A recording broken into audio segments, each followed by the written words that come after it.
आप सब लोगों को मेरा नमस्कार। आज का दिन भारत के इतिहास में एक तरह से भारतीय जनतंत्र के लिए काला दिन साबित हुआ।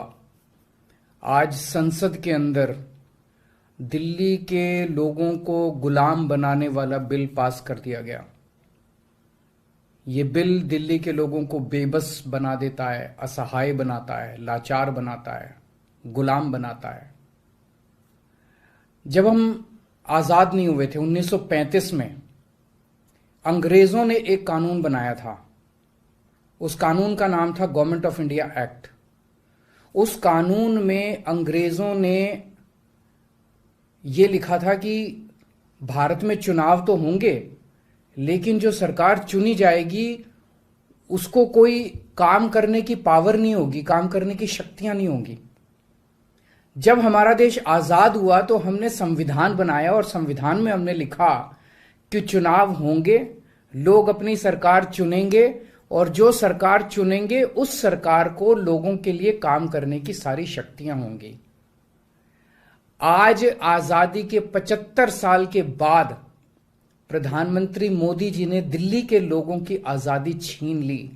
उन्होंने 1935 वाला अंग्रेजों का कानून बनाया है कि दिल्ली के लोग, चुनाव तो होंगे दिल्ली में, दिल्ली के लोग अपनी सरकार तो चुनेंगे, लेकिन उस सरकार को काम करने की कोई भी शक्ति नहीं होगी। ये कानून आज हमारे देश की संसद ने पास किया है। दिल्ली के लोगों की वोट की अब कोई कीमत नहीं बची है। अब सरकार बनाई, उस सरकार की कोई शक्ति नहीं है। सुप्रीम कोर्ट ने एक आदेश दिया था, 11 मई को सुप्रीम कोर्ट ने आदेश दिया था। सुप्रीम कोर्ट ने क्या कहा? सुप्रीम कोर्ट ने कहा भारत एक जनतंत्र है। इस जनतंत्र में हम अपनी सरकार चुनते हैं, जनता अपनी सरकार चुनती है और उस सरकार को जनता के लिए काम करने की पूरी ताकत होनी चाहिए, सुप्रीम कोर्ट ने कहा। प्रधानमंत्री जी ने एक ही हफ्ते के, सुप्रीम कोर्ट का जैसे आदेश आया, एक हफ्ते के बाद उसको सुप्रीम कोर्ट के आदेश को पलट दिया और उसके खिलाफ एक अध्यादेश लेके आए। और आज हमारे देश की संसद ने उस अध्यादेश को इस देश का कानून बना दिया कि अब दिल्ली के लोगों की चुनी हुई सरकार को काम करने की कोई ताकत नहीं होगी। अब इस कानून में लिखा है कि दिल्ली के लोग जो मर्जी सरकार बनाएं, लेकिन उस सरकार को चलाएंगे एलजी साहब और मोदी जी, सीधे सीधे वही लोग चलाएंगे इस सरकार को। तो इससे साफ जाहिर है कि प्रधानमंत्री मोदी जी कह रहे हैं कि मैं सुप्रीम कोर्ट को भी नहीं मानता। जिस देश के प्रधानमंत्री उस देश की सर्वोच्च अदालत को नहीं मानते, उस देश का क्या भविष्य हो सकता है? सीधे सीधे वो कह रहे हैं सुप्रीम कोर्ट जो मर्जी आदेश पास करे, अगर मुझे सुप्रीम कोर्ट का आदेश पसंद नहीं आया तो मैं उसके खिलाफ कानून बना के सुप्रीम कोर्ट के आदेश को पलट दूंगा। इतना अहंकार हो गया इन लोगों को। इन लोगों ने देखा कि दिल्ली में आम आदमी पार्टी को हराना बहुत मुश्किल है। पिछले 4 चुनाव सीधे सीधे 2013 में, 2015 में, 2020 में और उसके बाद एमसीडी का चुनाव, सीधे सीधे 4 चुनाव बीजेपी आम आदमी पार्टी से दिल्ली में हार गई। दिल्ली के अंदर 25 साल से ज्यादा हो गया बीजेपी की सरकार नहीं बनी है। 25 साल से इनको वनवास दिल्ली के लोगों ने दिया हुआ है। तो इनको लगा कि आम आदमी पार्टी को हराना मुश्किल है, तो इन्होंने चोर दरवाजे से, पीछे से चोर दरवाजे से इन्होंने दिल्ली की सत्ता को हथियाने की कोशिश की है। दिल्ली के लोगों ने एक बार आम आदमी पार्टी को 70 में से 67 सीट दी और 3 सीट बीजेपी को दी। दूसरी बार 70 में से 62 सीट दी और 8 सीट बीजेपी को दी। तो एक तरह से दिल्ली की जनता ने चिल्ला चिल्ला के बीजेपी को कहा है कि दिल्ली के अंदर दखलंदाजी मत करना। प्रधानमंत्री जी को साफ साफ शब्दों में दिल्ली के लोगों ने कहा, 7 सीट उनको नेशनल चुनाव में 7 सीट दी और दिल्ली के चुनाव में 3 सीट दी। तो मोदी जी को साफ साफ दिल्ली की जनता ने कहा कि दिल्ली के काम में दखलंदाजी मत करना, आप देश संभालो। लेकिन मोदी जी कहते हैं मैं जनता की बात नहीं मानता। इतना अहंकार हो गया, ना जनता को की बात मानते, ना सुप्रीम कोर्ट की बात मानते। और आपको पता है इस कानून में क्या लिखा है, जो कानून आज पास किया है?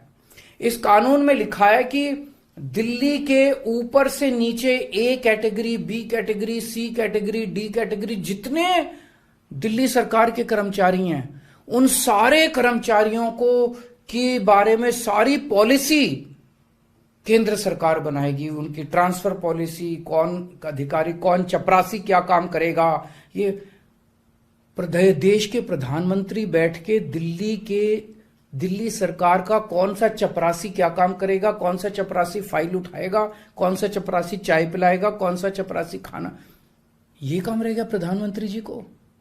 इसके लिए प्रधानमंत्री बनाया था देश का कि आप दिल्ली के चपरासियों की ट्रांसफर पॉलिसी बनाओगे बैठ के प्रधानमंत्री बनके। आप केंद्र चलाओ ना, आप दिल्ली के अंदर क्यों दखल अंदाजी कर रहे हो? आपको क्या लगता है ऐसा क्यों कर रहे हैं? वो ऐसा इसलिए कर रहे हैं क्योंकि पिछले 7-8 साल में बिना किसी पावर के भी हम लोगों ने जो काम किए हैं, हमने इतने शानदार स्कूल बनाए, इतने शानदार अस्पताल बनाए, 24 घंटे बिजली कर दी, बिजली फ्री कर दी, पानी घर घर पहुंचा रहे हैं, सड़कें बनाई, इतने सारे काम हम लोगों ने कर दिए। इनसे वो काम नहीं हो रहे।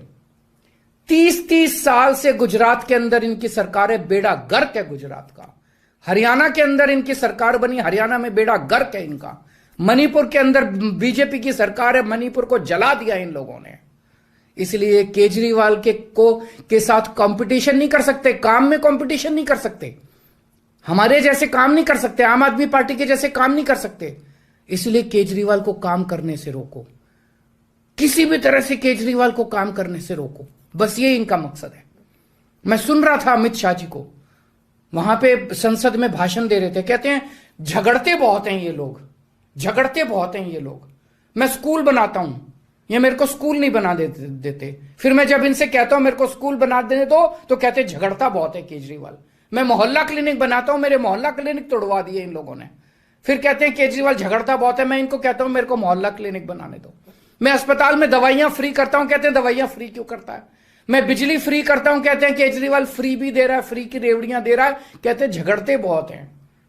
मैं जो भी करता हूं, चाहे झगड़ता हूं चाहे जो भी करता हूं, दिल्ली के लोगों को पसंद हूं। इसीलिए 3 बार 4-4 बार दिल्ली के लोगों ने मेरे को, जो भी कर रहा हूं ठीक ही कर रहा हूं, तभी 4-4 बार लोगों ने हमें वोट दिया। और होम मिनिस्टर अमित शाह जी क्या कहते हैं, मैंने सुना उनको संसद में, हमारे पास पावर है, संविधान ने हमें पावर दी है कानून पास करने की, हमारे पास पावर है, हमें सुप्रीम कोर्ट ने पावर दिया है ये कानून पास करने की। अरे आपको पावर दी है जनता की सेवा करने की, जनता के ऊपर अत्याचार करने के लिए पावर नहीं दी है आपको। इतना घमंड मत कीजिए अमित शाह जी। आपको पावर दी गई है ताकि आप विकास करें देश का, आपको पावर दी गई है ताकि आप देश के लोगों को शक्तिशाली बनाएं। आपको पावर इसलिए नहीं दी गई है कि आप देश के लोगों को लाचार बना दें और उनके वोट का अधिकार छीन लें। ये जो आप पावर पावर पावर पावर कर रहे हो, ये पावर आपको जनता की सेवा करने के लिए दी गई है। मैंने देखा है अमित शाह जी पिछले चुनाव में आप घर घर जाके दिल्ली के अंदर पर्चे बांट रहे थे, एक एक घर में जाके आप पर्चे बांट रहे थे। दिल्ली के लोगों ने आपको नकार दिया। अब आप दिल्ली के लोगों को तमाचा मारने आ गए। केजरीवाल से नफरत करते करते इस नफरत में इतने अंधे हो गए कि आपने दिल्ली के लोगों के ऊपर अत्याचार करना चालू कर दिया। और मैं प्रधानमंत्री जी को याद दिलाना चाहता हूं, 2014 के चुनाव में प्रधानमंत्री जी आप खुद आए थे दिल्ली, आपका भाषण उठा के देखिए। आपने दिल्ली की जनता को प्रॉमिस किया था कि मेरे को प्रधानमंत्री बना दो, मैं अब दिल्ली को पूर्ण राज्य बनाऊंगा। उसके पहले, हर चुनाव के पहले भारतीय जनता पार्टी ने आंदोलन किए हैं दिल्ली के अंदर दिल्ली को पूर्ण राज्य बनाने के लिए। और आज आप लोगों ने दिल्ली के लोगों की पीठ में छुरा घोंप दिया, अपनी वादे से मुकर गए। अगर आप ऐसे करोगे फिर प्रधानमंत्री पे कौन यकीन करेगा? आपने खुद बोला था 2014 में कि मैं फुल स्टेटहुड बनाऊंगा, फिर कौन जनता आपके ऊपर यकीन करेगी? 2015 में आपने मेरी शक्तियां छीनी दिल्ली सरकार की, जैसी हमारी सरकार बनी आपने हमारी शक्तियां छीन ली नोटिफिकेशन जारी करके। फिर भी बिना शक्तियों के हमने काम किया और दिल्ली की जनता ने मेरे को 2020 में 62 सीट दे के दिल्ली की जनता ने आम आदमी पार्टी की सरकार बनाई। क्यों? क्योंकि मैं दिल्ली का बेटा हूं और आप दिल्ली के नेता बनना चाहते हो। दिल्ली के लोगों को अपना बेटा पसंद है और दिल्ली के लोगों को आप जैसे नेता नहीं चाहिए। हम दिल्ली वाले दिल्ली से बहुत प्यार करते हैं और हम जानते हैं कि बीजेपी दिल्ली के लोगों से नफरत करती है, दिल्ली वालों से नफरत करती है। इस बार दिल्ली के लोग बीजेपी को एक भी सीट नहीं देंगे, लोकसभा में एक भी सीट नहीं देंगे। इस पूरे संघर्ष के अंदर बहुत सारी पार्टियों ने, बहुत सारे नेताओं ने दिल्ली के लोगों का साथ दिया। उन सब नेताओं को और उन सब पार्टियों को मैं तहे दिल से दिल्ली के 2 करोड़ लोगों की तरफ से शुक्रिया अदा करता हूं, धन्यवाद बोलता हूं।